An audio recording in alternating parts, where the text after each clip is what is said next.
নবীজি বললেন, কেউ যদি কোরআন পড়তে চায় ওইভাবে যেইভাবে আল্লাহ নাজিল করেছেন, সেজন্য আমার সাহাবী আব্দুল্লাহ ইবনে মাসউদের মতো কোরআন তেলাওয়াত করে।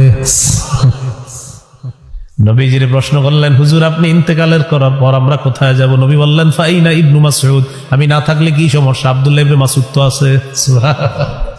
এই হলো সেই সাহাবী আব্দুল্লাহ ইবনে মাসউদ রাদিয়াল্লাহু তাআলা আনহুকে আল্লাহ নবী বললেন, আব্দুল্লাহ তুমি আমাকে কোরআন পড়ে শোনাও। আব্দুল্লাহ ইবনে মাসউদ রাদিয়াল্লাহু তাআলা আনহু বললেন, আকরাউ আলাইকা ওয়া আলাইকা উনজিলা ইয়া রাসূলুল্লাহ, ইয়া রাসূলুল্লাহ আমি আপনাকে কোরআন পড়ে শোনাবো, কোরআন তো আপনার উপর নাজিল করা হয়েছে।